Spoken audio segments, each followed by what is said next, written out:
the Mission Control Podcast. Well, yeah, the hotel itself has a lot of shady history. That Cecil Hotel. Did we brought up the autopsy report on the last episode? We did, yeah. We between sessions, we actually went through it a bit more in depth, didn't we?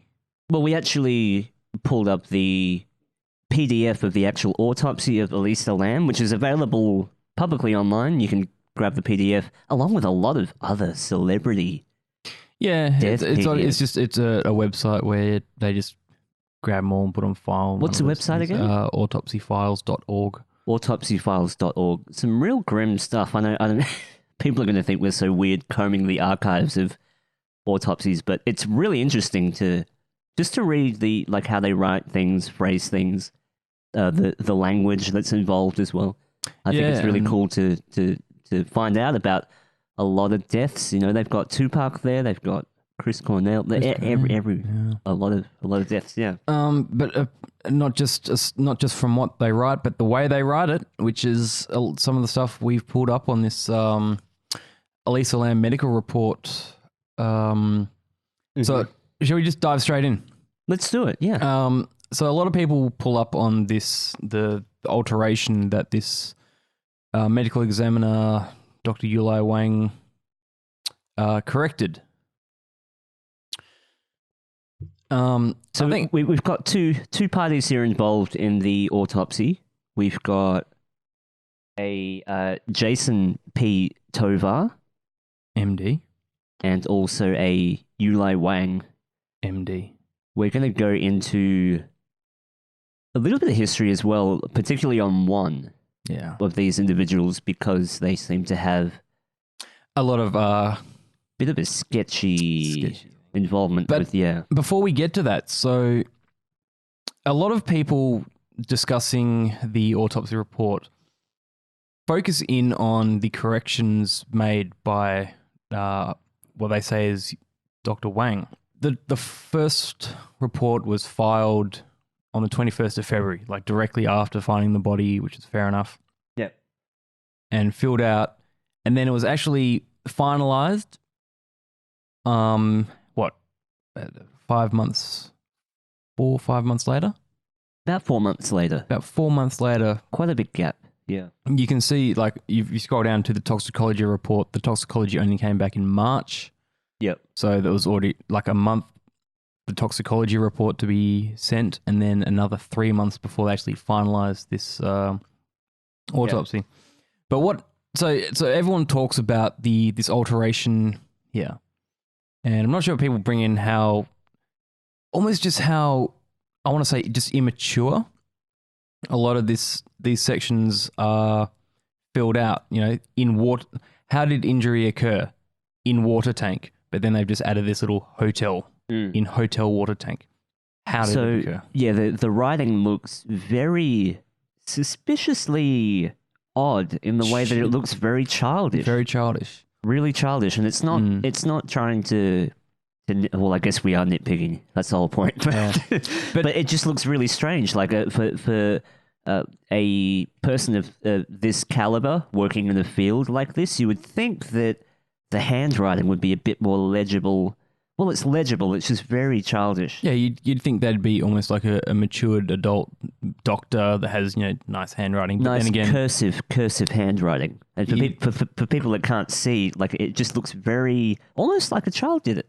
Yeah, like a 5-year-old wrote that. You know. But I want to point out that these two doctors that did the autopsy, it's being the Los Angeles Police Department coroner isn't their primary profession. Right. They actually work, I think one of them is a pathologist. I think they're actually both listed as pathologists. Yeah. So they actually have very high-ranking positions in the medical industry. Some of them are members of, like, forensic boards. Yeah, cancer research foundations and things like that. Yeah. And obviously on the side, they work for the Los Angeles Police Department coroner's office. Yep. So obviously you'd assume that they'd be very well-educated and well-written individuals. Obviously, you can see by a lot of this handwriting, it looks not very mature. Yeah. So mainly, let's have a focus on the actual correction. So initially, it was crossed off as the death of Elisa Lam could not be determined. Yeah. On the autopsy report. Then we have a correction that was changed to accident. My limited knowledge of how these people operate. Yeah. You know, it could have been a classical, just simple mistake. Oh, looked over, ticked the wrong box. Shit. But when they go to make a correction, they actually have to sign it off to show the correction. And again, here you can see up on the date, he's actually put the 18th of June and then changed it to the 19th, and he's obviously signed it off again. Yeah. It appears that there's two different, pens, but that's obvious, right? Because they were written both at separate times. This is something that I just wanted to point. This comes from my what I like to think is my graphic design artistic background and understanding of how pencils work. Look at this guy. So you can obviously see the difference in the handwriting from the way that the letters are written. If that's Tovar, he's got this really childish handwriting. Wang's got a bit more of a formal cursiveness to him. And from the weight of the pens, you can see how dark the pen is from the 21st of February. Yep. Obviously written in this kind of childish numbers which match that of Dr. Tovar. But then the section here where it actually writes the immediate cause and other conditions is clearly written in a different pen, which you'd assume was actually filled out on the 19th of June. So this section here was all written about 5 months after this thing took place. And you can obviously see that this was written by Tovar. And Tovar's just been this kind of really, again, I'm just going to say immature writing.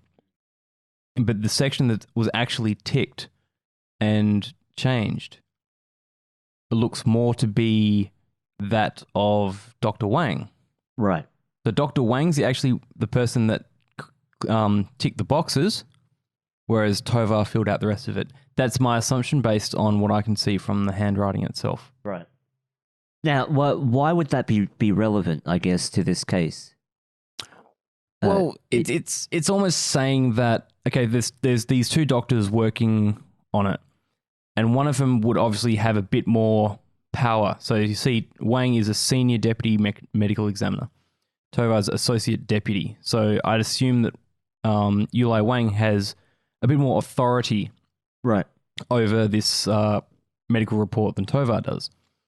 So it's like he's like, Tovar's doing just the dodgy leg, I won't say dodgy just yet, the legwork and filling out the information, whereas Wang is the one that puts the final stamp on what is the final result kind of thing.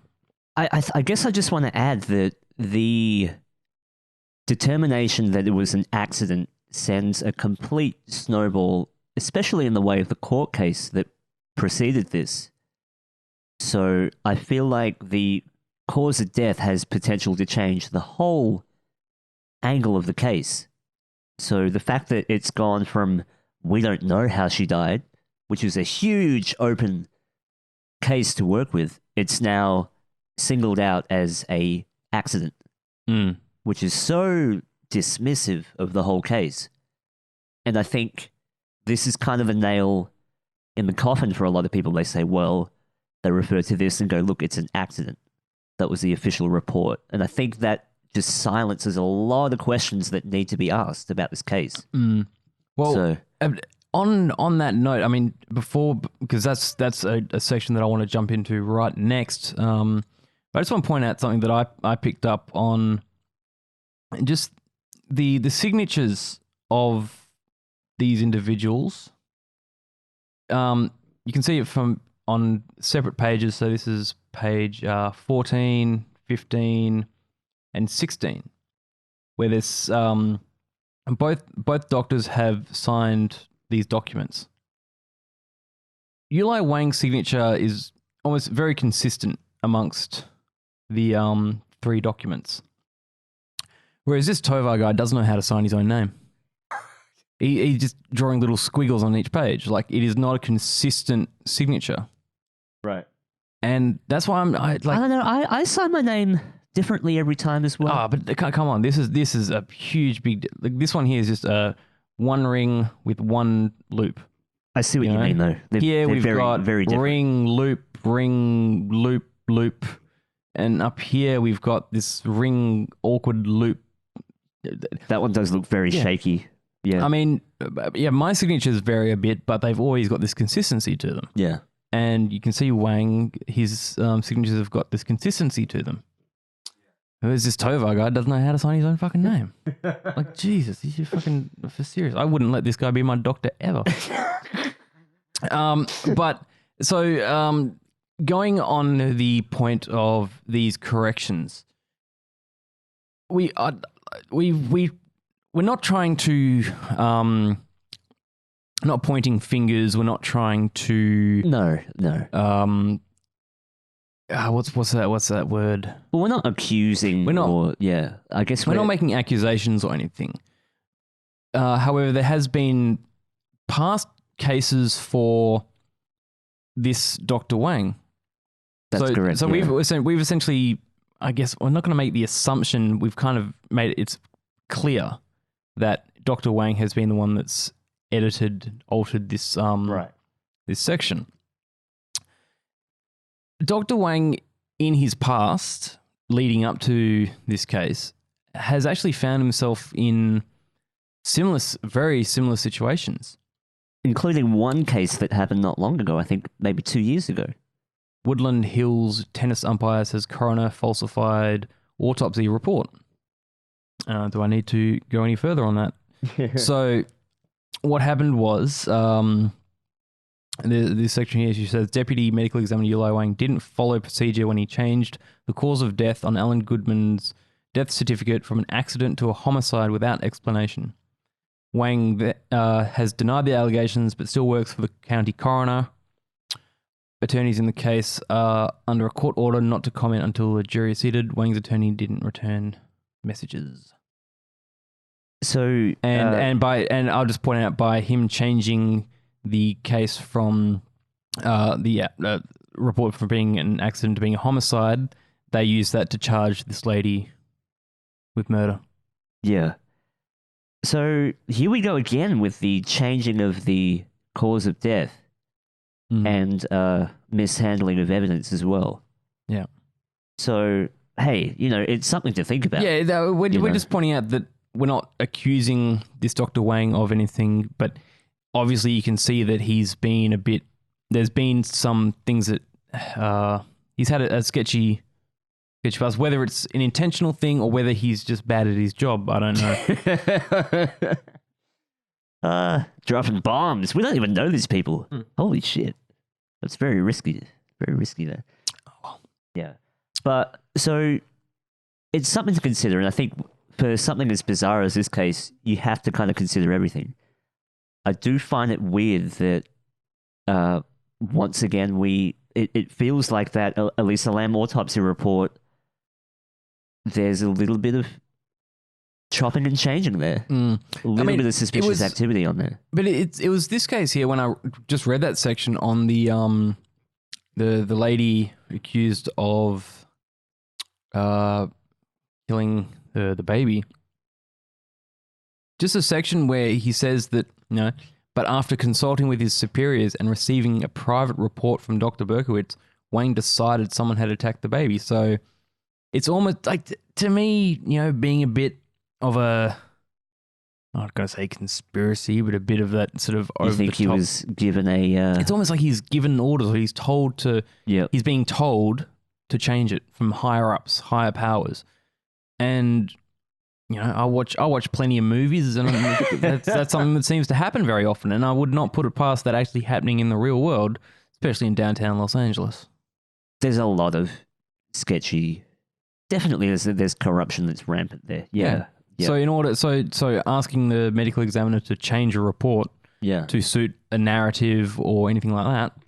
It's not outside the realm of possibility. Absolutely not. Another thing that was weird was, I keep harping on about the mobile phone. And, where is the evidence for where that's gone? I mean, you can so very easily triangulate where someone is nowadays Yeah. through the mobile phone. This was in 2013. She lost her phone in San Diego. I mean, do we know what phone she had? What kind of phone? No, but at the time she had a BlackBerry that was given to her by a friend. She used a BlackBerry friend's BlackBerry, but I'd assume someone like that was pretty active on social media would have had, I'm gonna say, an iPhone of some kind, or a laptop, some decent kind of smartphone that would have a Find My Device type thing. Yep. Isn't that something that if someone goes missing nowadays, okay, let's just go find my device, work it out. You could, but there's privacy laws against that as well. Cops can't use a tracking device to find a missing person. Well, I mean, with the carriers and stuff like that. But well, let's not go into those. So when they found the body, the only thing they found on her was a hotel keycard and a watch, amongst the clothing which she had supposedly taken off before she climbed into the water tank. Yeah. So all that stuff was just floating in the tank. And that's the only mention of any personal items. Yeah. I don't doubt for a second that there's a bag somewhere full of stuff. But there was never any area talking about searching her room and where she was staying, like actually the room, like confirming the room as well. Yeah. And I think a lot of that is really hard with the Cecil because half of it is long-term residential as well. So I think... Well, wasn't there actually... It's really hard for the cops. A lot of shady people staying there at the time as well. Yeah, there were a couple of sex offenders there. Sex offenders, criminals. That's a fucking fucked up place. I mean, people would allegedly... drug dealers would rent out a whole room for like a week and just run an operation straight out of the room at the Cecil. But the cops would have had to get individual warrants to go in and check all those rooms. So I think it posed such a big problem that they just didn't bother doing it. Like, at the end of the day, I just don't believe that this was just some girl that went missing. Yeah. And decided to, because she didn't take her bipolar medication, to climb up on the rooftop, take off all her clothes, and somehow climb into a small little sealed hatch in a little fucking water tank on the roof of the Cecil Hotel, pull her clothing in with her, or get in there, then take her clothing off. Nah. Yeah. Description as to where remains found and contact material to body. See narrative. Water tank on rooftop. That's a great narrative. That's just the narrative of the story. Water tank on rooftop. But let's go into a bit, I guess, on... Should we just dive into the just outside... some really weird synchronicities. So... Not that this case has any shortage of... The strange thing is there's a lot of stuff has come out saying that she was involved in some sort of medical study, like she was... When people were saying she was a student at University of British Columbia, that she was doing some sort of medical bioscience stuff. And I'm not sure where all that sort of stuff came from. Yeah. If it shows that she wasn't actually a student anymore. However... I think a lot of people are going on a bit of a side scamper because Elisa Lam, reversed, Lam Elisa, is the name of the test used to determine tuberculosis. Right.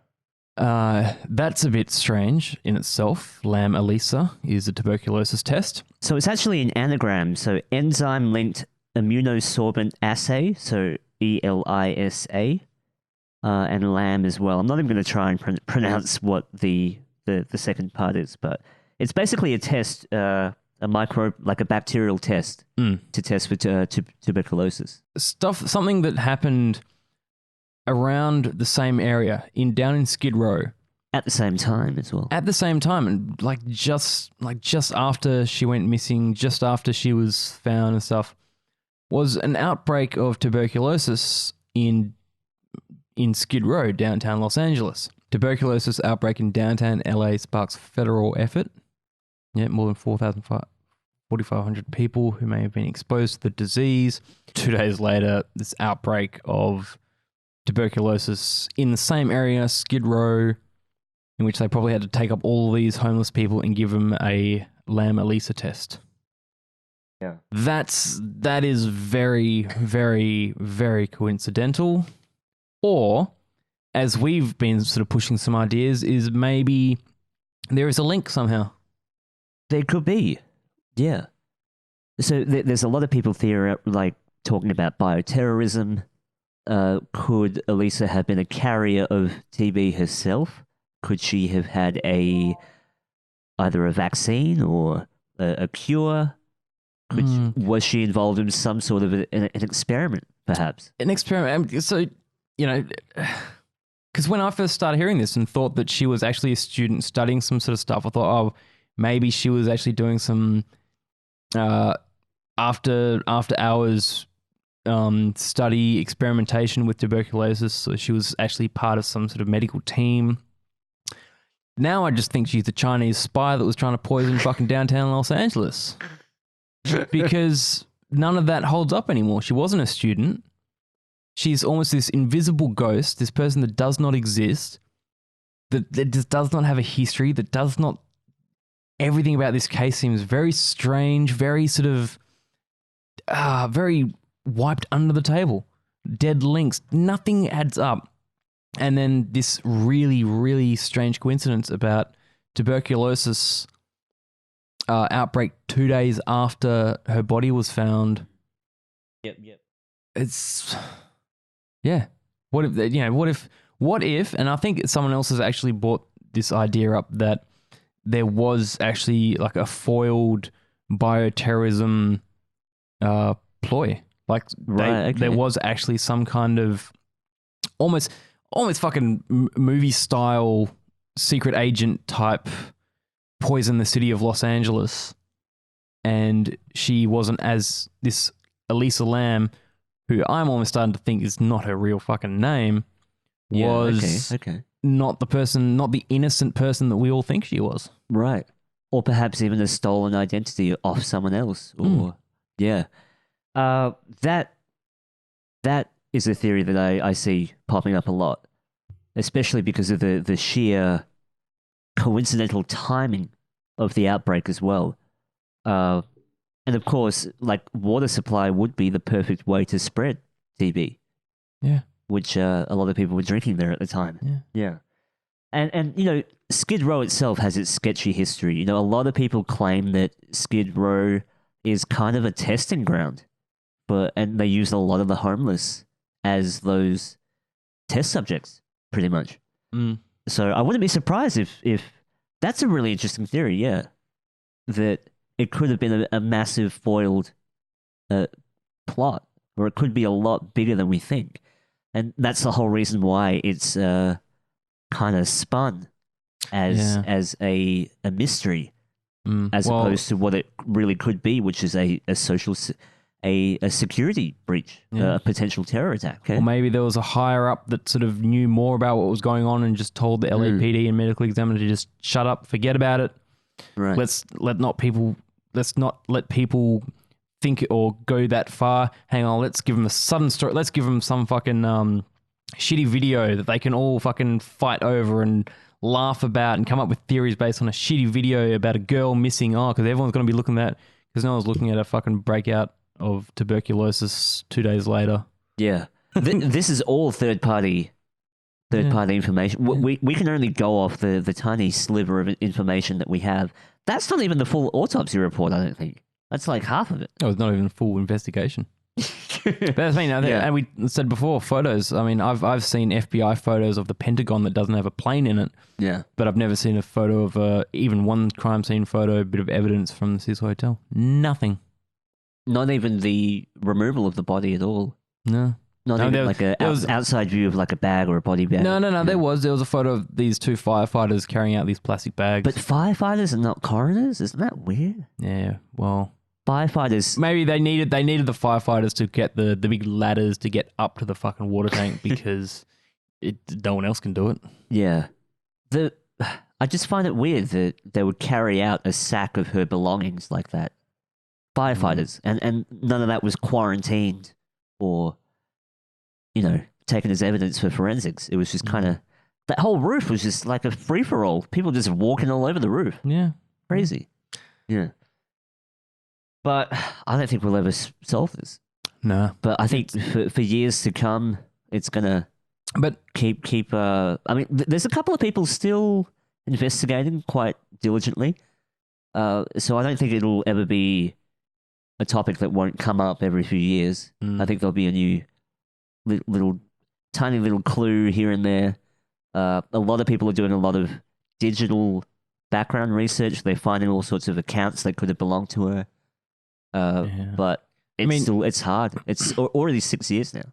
So. yeah, if I was going to summarize for other people that are looking into this case or other people that are curious about this case, ignore the elevator footage. Ignore that altogether and try and look on another side of the fence. Look for things that you wouldn't look for.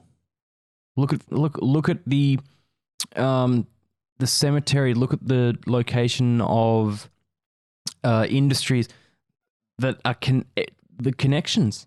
The last bookstore, the iTunet network building over the campus of British Columbia to the cemetery, which is where the pin is a fucking grave. Like, yeah, that shit's just too coincidental. Elisa Lam, like that shit is too fucking coincidental. Dead body tuberculosis. What the fuck?